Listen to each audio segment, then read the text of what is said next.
Hi, good afternoon, everybody. Ms. Stewart, you are a successful actress, part of a big franchise previously, but in this film you played a aspiring, struggling actress. So, I mean, how challenging was it to come back to that mindset of an aspiring, struggling actress when you yourself are a mega star? Okay, megastar. Yeah, well, let me just tell you about what that's like. Well, one of the greatest struggles as somebody becoming an adult is figuring out what they want to do, what makes them happy. I feel like Lydia actually figured it out quite early. The courageous thing is to stick with it and see it through and see if you were correct. I admire her for the same reasons I admire some of my friends who have not achieved what they ultimately would like to. You know, in their wildest dreams, they're still working for it, and I'm,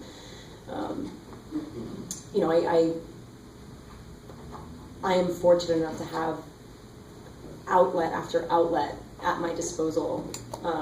I still am looking for them, though. You know what I mean? It's, you know, with every project, you feel like you're trying to find your place to vent, and you know, for any actor, that's typically the feeling that drives you to do it. And I can relate. You know, if I stopped working tomorrow, I would still have these impulses, these feelings to get out, you know, these questions and, you know, desires to explore. I still can completely relate. I feel that way every time I'm, you know, approaching the idea of taking on a responsibility as great as saying that I'm good enough to be in your movie. You know,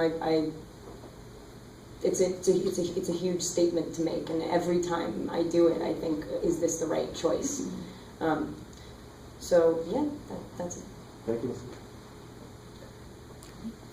My question is for Julianne and Kristen. Julianne, your character juggling actually successful career and also good husband and has 3 kids. So, and yourself, you have successful career and also your wife and your mom. So, what's the secret to doing? For me, it seems like everything perfect. This character you're doing. So, what's the secret? And Kristen, could you talk about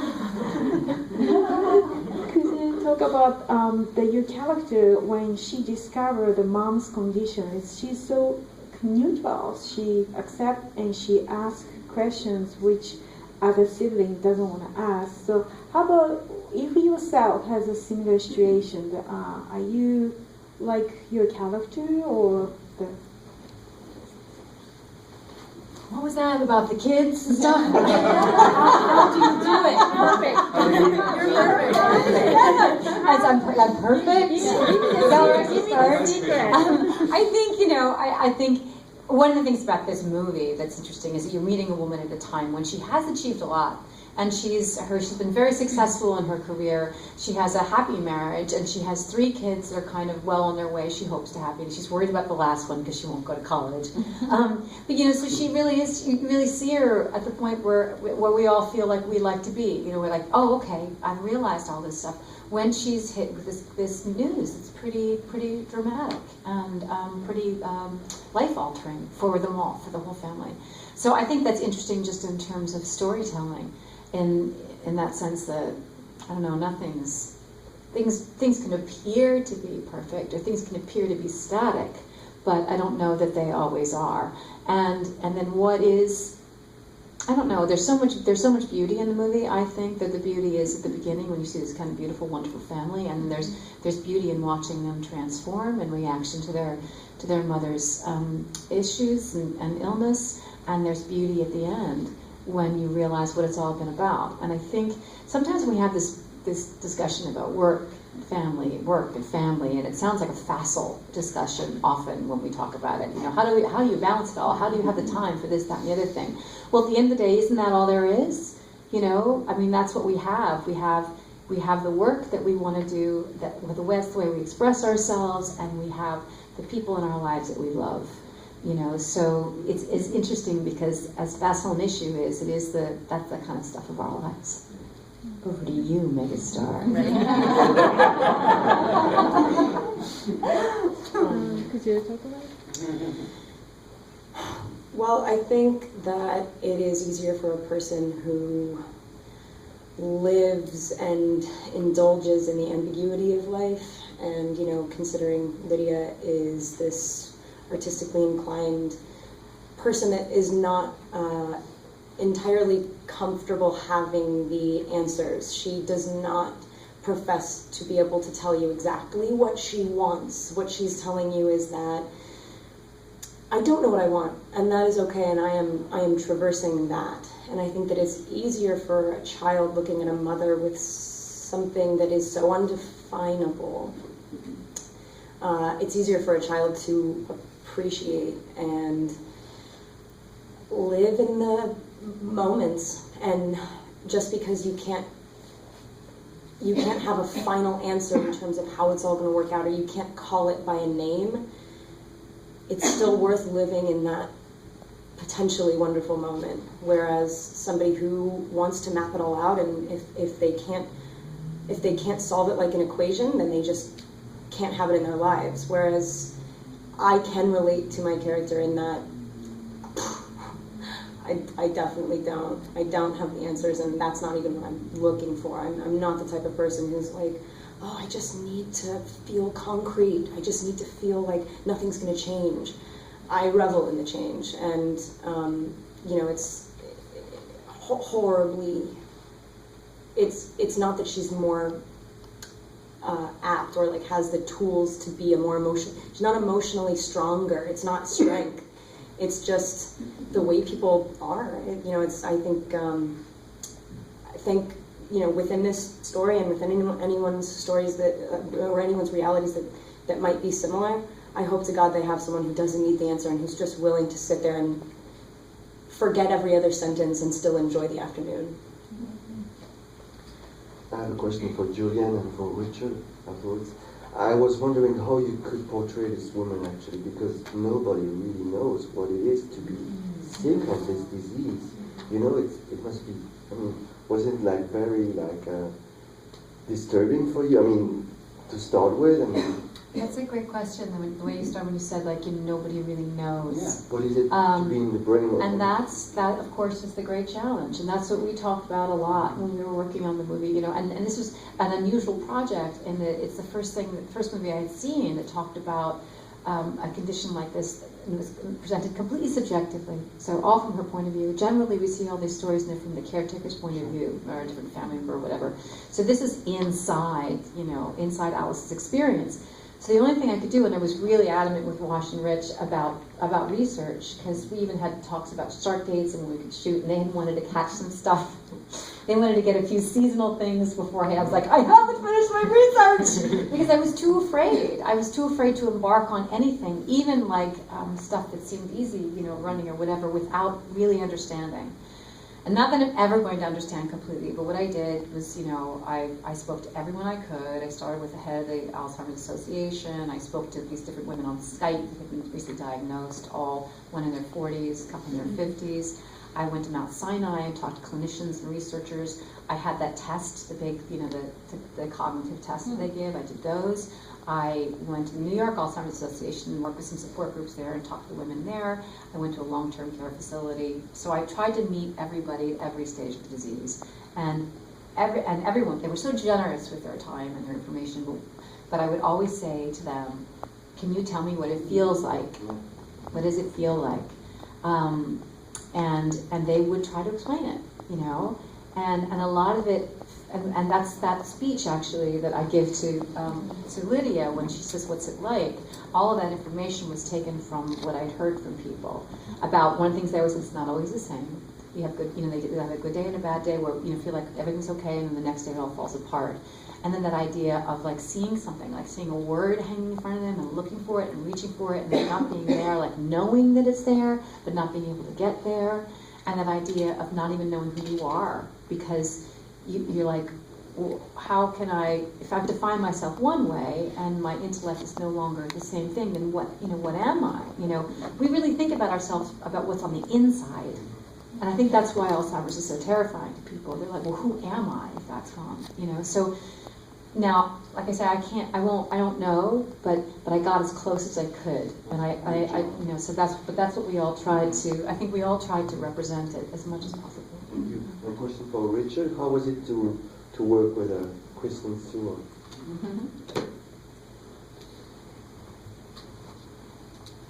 Did you already answer that? That's a trick. I love it. Kristen is a force of nature. Alex said working with her is like working with Brando. Impassioned, resolutely truthful. She doubts herself constantly and is the last person to recognize how great she really is. Maybe that's the key to her genius. Aww. Okay.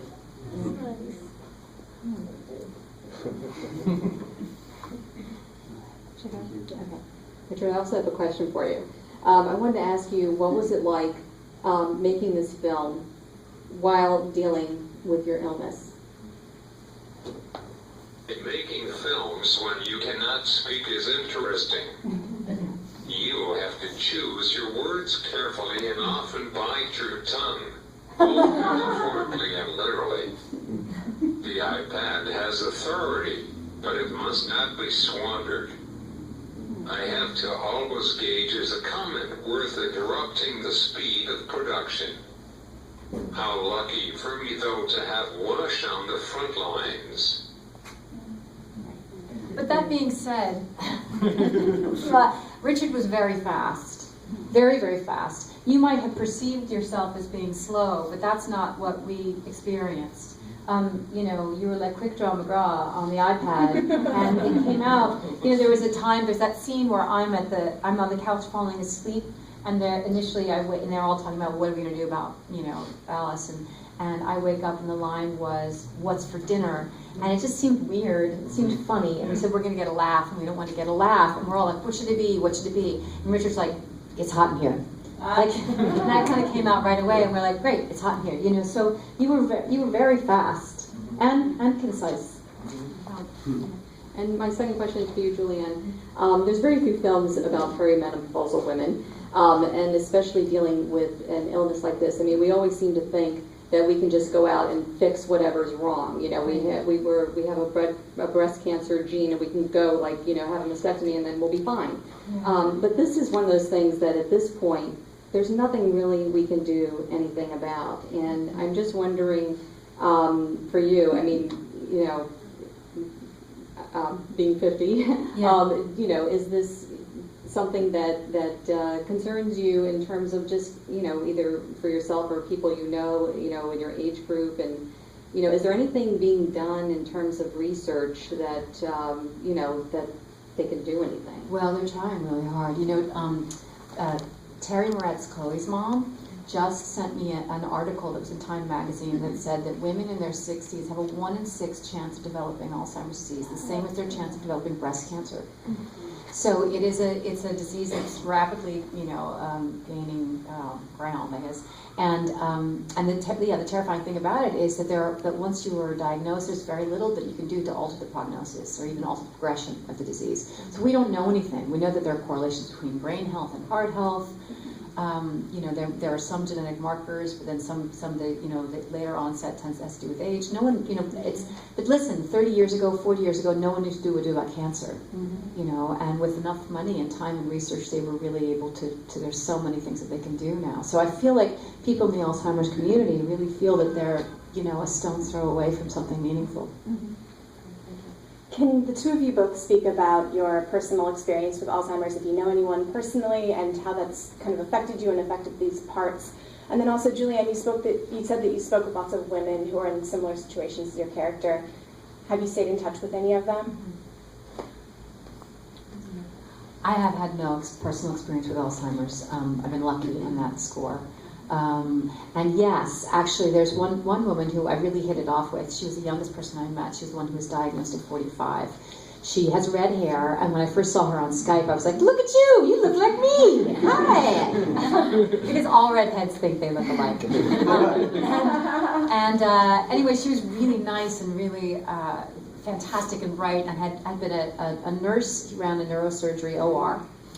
And like I said, diagnosed at 45, she was 49 when I spoke to her, and she spent her 50th birthday on our set.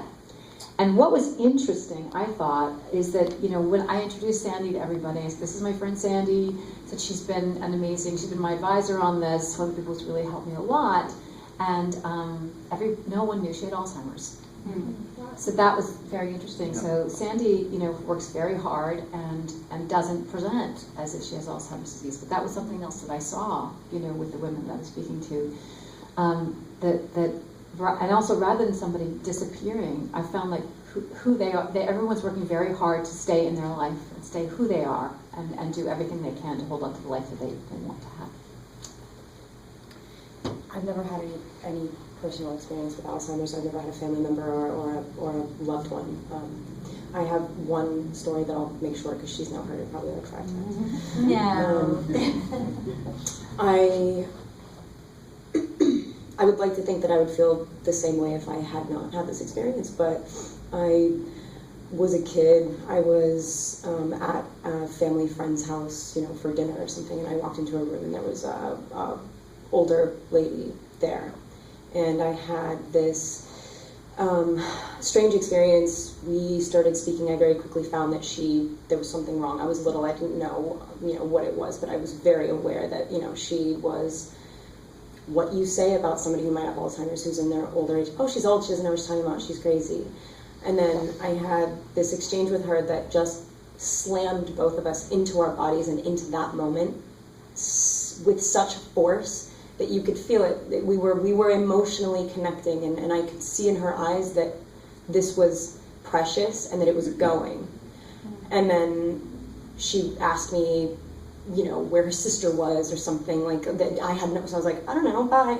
And I walked out. We had dinner. She was absent from this dinner. She was sitting at this table and completely, utterly, I don't mean to be dramatic, ignored. And I felt like there was no way that this person, the soul of this person, as much as her body and her mind is limiting her, her soul is singing, and she's definitely not being heard. And I remember that for a long time. It was the first thing that I shared with Wash and Rich when we talked about the script. And I don't judge at all the family that was to this kid who's never been there for more than 30 seconds, ignoring her. That probably is not the case. They probably have these connections where they, fuel each other and give each other a lot. But what really stuck with me was that people are forgotten and they're not lost, and everyone could be so much happier and have so much more to hold, and they want it. And it was, so that made me so emotionally invested in this in a way that I wouldn't have had I not seen that. Hi, it's a question for all three of you. The title's still Alice.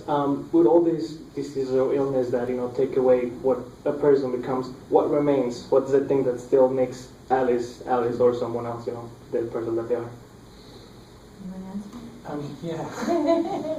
I think the title of the book is brilliant because it really it speaks to the core of what the movie is about. What you see happening at the very end of the film is you can think, has she gone? Is she completely absent now? And you get that moment of connection where you know that she's enduring, that she still is that person. And it was very important to us that the title came up at the very end, so that that last moment would feed into the title and kind of add an extra layer of, the personality, even in this very deteriorated state, is still there, and the way she connects is through this compassionate exchange about love. So it's really, yes, there is still a person there in a very degenerated Alzheimer's state. Not to prolong this, if anything, you see a truer side of somebody who is so stripped and showing only their bare bones, and there's no affectation, there's no pretense. You can almost see a version that is clearer. Personality remains in a really remarkable way. I saw this with people who were pretty declined, and there was even a man that I spoke to for a while who was incredibly gregarious and spoke to everybody as they went by and asked how you were and what was going on, and hey sister, what's happening, and all this kind of business. And it turned out he had owned a bar. And it was really evident, you know, and the way he was greeting everybody in the room. So, you know, was a really wonderful I mean, inspiration. there's the brilliant documentary around at the moment about the iPod treatment using music, and you see people who have been in kind of catatonic states for months or even years coming back, and that's, I mean, there's a famous clip of one guy who just comes back and starts singing, and he hasn't been able to really communicate with people for a long, long time. And I think that's what really is the core of the movie, that it's, you know, there's still a person in there.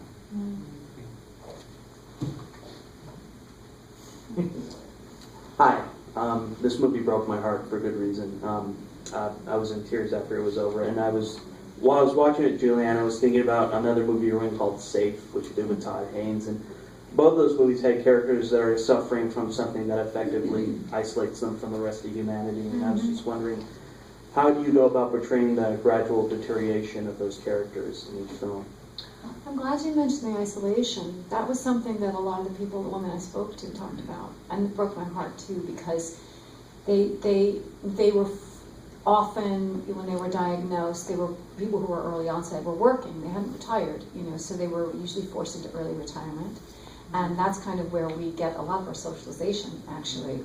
And so here was this one woman I spoke to in the Midwest who's like, well, you know, I tried to find things to do to fill my days, and my friends are busy, and I'm here by myself, and I can't drive my car anymore, and I can't even go to the mall, and they talked about the excruciating loneliness that they experienced.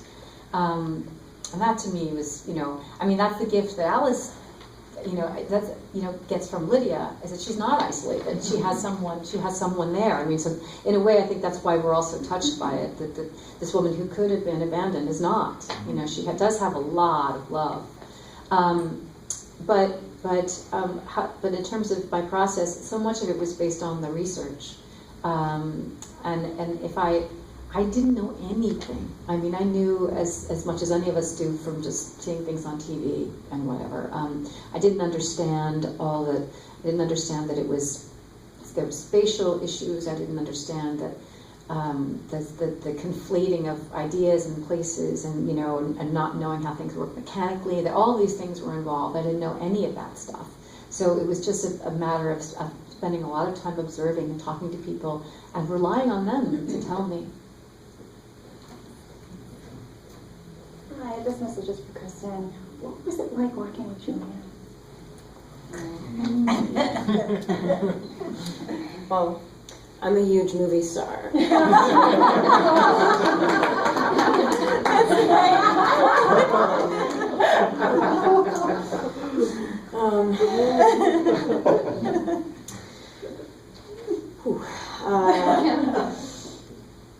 Well, as you may or may not, we've known each other for a few years.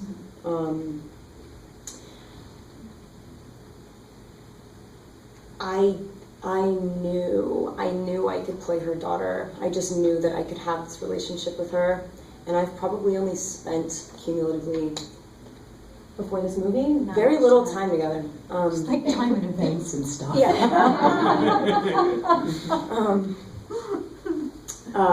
But what I came to find, other than what I expected, which was, obviously she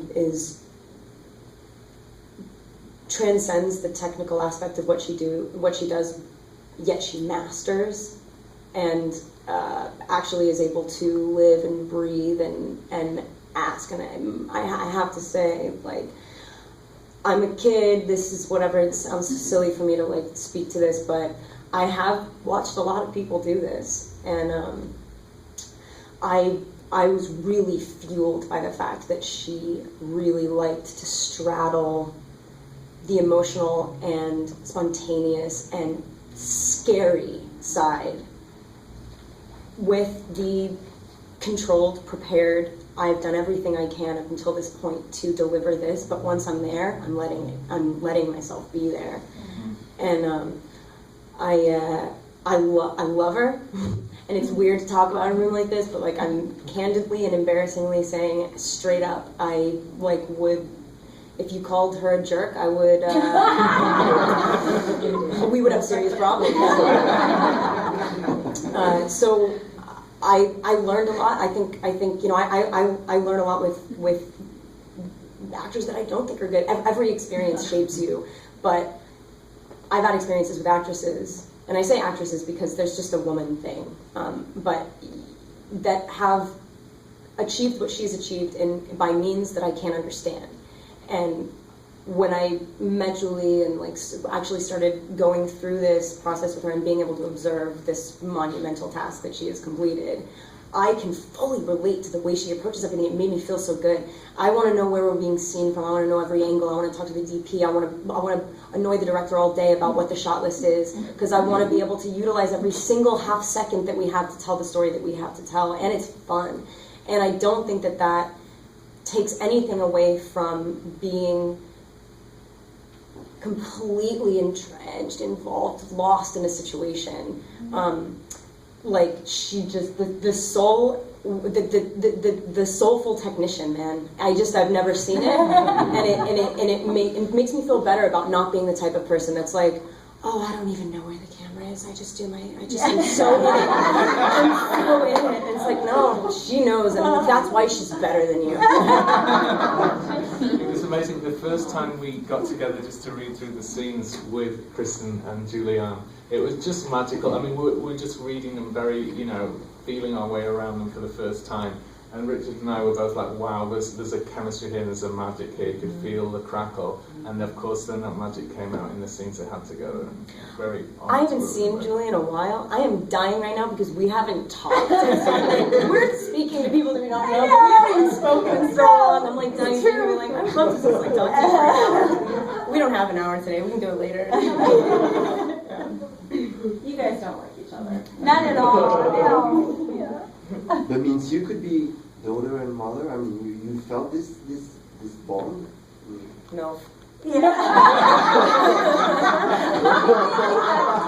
it's interesting because somebody was asking us something about, you like a person or you don't like a person, you know? And we all work with people, and, you know, I don't have to love somebody to work with them. I'm, you know, a professional person. Mm-hmm. But when you get the bonus of really liking someone and really connecting with them and really enjoying them, it's fantastic.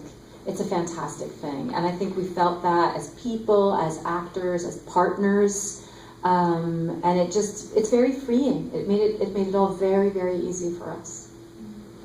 My question is for Kristen. I noticed a lot of character personality similarities with Lydia versus characters you played in the past. Is there something you look for in a character when signing on to a movie? And if so, what is it?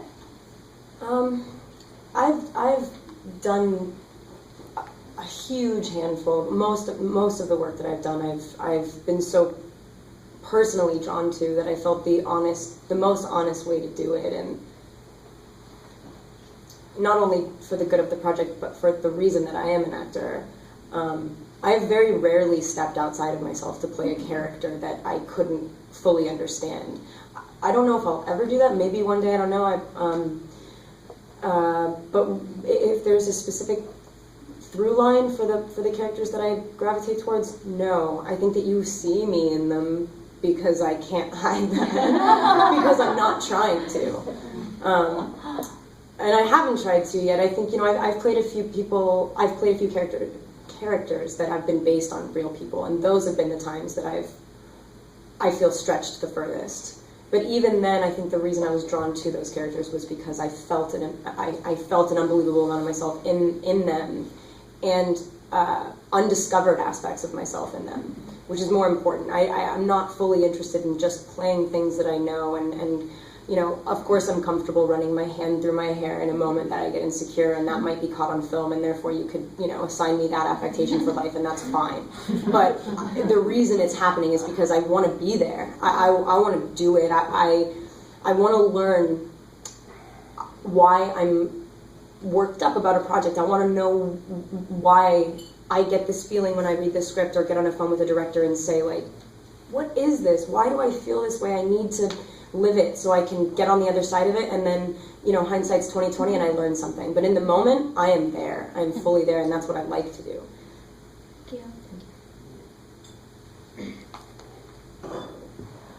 I'd like to say something about Rich and Wash and the circumstances of making the movie, just because, I mean, obviously it's clear that they're dealing with their own issues with ALS, and I think what was interesting for us, just as a company, this was a tiny movie made for $4 million. $4 million, $4 million in a really cold month in March with no heat and barely any bathrooms. So no bathrooms, freaking crazy. And they also had a really crappy apartment, and then had to move like halfway through, and then we're dealing with this really crazy. Degenerative disease, and they were there every day, and they were prepared every day, and you'd think that they didn't have anything on their mind but making this movie.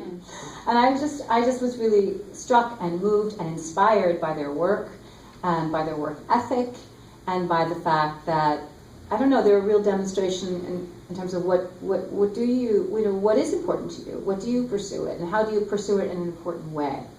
And that's kind of what this movie is about. Like, what are the lives that we lead? What do we care about? What do we want to say? Who do we want to be? Who do we want to be with?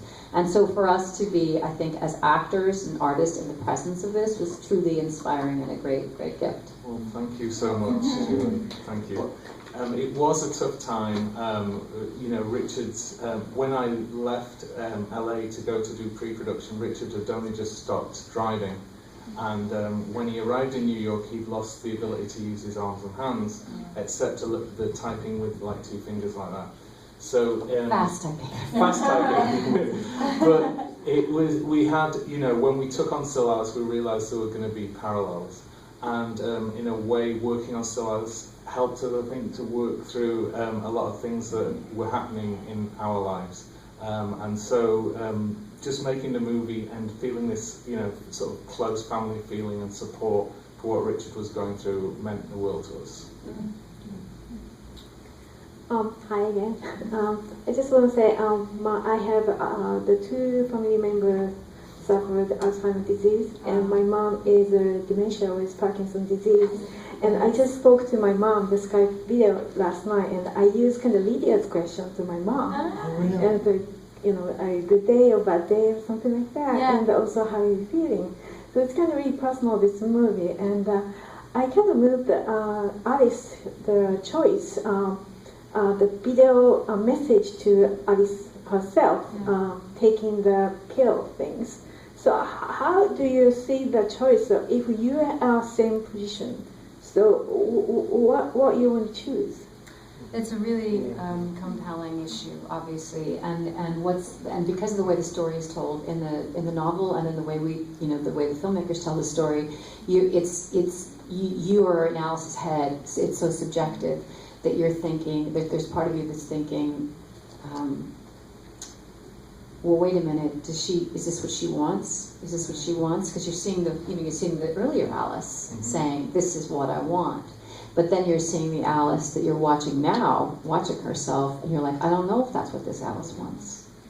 And so it's a tough, so you're kind of left with this hung up sort of feeling. And then later on, when John asks her, do you want to be here? It's kind of a dual thing. She says, yes, I want to, I'm not finished yet.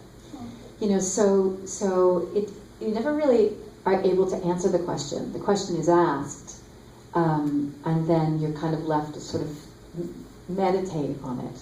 What is it? What does somebody want, and what is more valuable, and at what sense, what place is can somebody make a decision like that? I mean, I chose to see it as there was a point when Alice wanted one thing, and then there was a point when Alice wanted something else, and you have to kind of allow for that fluidity, I think. This question is for Julianne and Wash.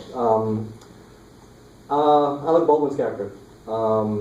Just want to ask if you can explain a bit, because in other movies like this, usually the character or the husband or the spouse kind of gets frustrated, cheats on their significant other. Why not go that route? Why go this route, this character? But of course, even though Alec Baldwin's character is always busy, in this film. Well, I think for John, Alec's character, the thing that's competing for his attention isn't an affair, but it's his career. And I think all the time in the movie, you see him going away. He's always taking a phone call. He's always like in another room, or where's your dad? Oh, he's upstairs. You know, there's a sense that he has this tension in his life between his family and his career at the beginning. His marriage with Alice is a marriage of two intellectuals who completely can, you know, ping pong off each other. And the woman he loves, he says at the beginning, is the most beautiful, intelligent woman I've ever met. And as he sees that woman disappearing, as he sees her intelligence disappearing, it's more and more difficult for him to sustain his marriage. So although he's not having an affair with someone else, the tension, the need to go somewhere for him that is where he can still, you know, enjoy life and participate in life becomes his career. And, you know, he, I think, makes a very terrible decision, and to humanize him, what we talked about with Alec was what he wants to do when he moves away is take Alice with him. And his justification for that is that she no longer really knows where she is, so it's okay to move her. But of course, that we instinctively feel through the story that it's Lydia's take that no, we have to keep Alice here and we have to keep her in the home. That is actually the emotionally true one to what Alice would want. And I felt too that, and the way that Alec portrayed it, I think he was marvelously sensitive and emotional and in great denial about what was happening. You know, you see him just with a refusal to look at it. And he doesn't want, he can't bear it. He just can't take it. You know, and then oddly, the person who can take it is Lydia. You know, that she ends up being the most flexible, the most compassionate, and the best caretaker of them all. And so I don't feel, you feel so sad when John's not able to do that, but you also feel, I felt a lot of compassion for him when he says, "You're a better man than I am," and starts to cry. It just kills me, because you realize he just can't do it. That was your suggestion to have Alec Baldwin in the movie, right? Yes, you were. Were you insisting? We went through a long list. Tell the lunch story. We went through a long list of people saying, "Oh, this person, that person," and we were sort of ho-humming about a few people. And then Julianne said, "Oh, I could text Alec Baldwin," and we're like, "Well, we've heard that he might be busy with some things." And she goes, "Let me text him." Well, because, you know, Alec and I had worked together on 30 Rock, and people would send me comedies, and I'd be like, "Oh, I could do this with Alec." And I would send it to Alec and say, "Do you like this? Would you do this comedy with me?" And he'd be like, no. And he'd pass. He always got back to me right away, but it was always like, "Nah, no, I'm not doing that." And then one time he was like, "Come on, don't you have a drama? Don't you have a drama for me?" And I was like, oh, I said, "Well, I have this thing that I think we're going to get going." I said, "But I don't know if the part's big enough." He's like, "Send it." And literally said, "Okay." I was like, "What?" And I kept talking to our producer and saying, "Has Alec dropped out yet?" I was convinced he could do it. And he just was there the whole time. We were very lucky to have him. Yeah, he did a wonderful job, and I think the movie shows a side of him that we haven't really seen before. And before the movie happened, he actually communicated to us that he was really looking forward to playing like not a comedy part or a big, you know, a heavy, but just some like a normal guy who's just struggling with this issue in his own life, in his own home with his wife who he loves. And I just think he did a marvelous job, and he was a pleasure to work with every day. That's it for the press conference. Thank you very everyone. much. Thank you. Thank you very much, you guys. Yes.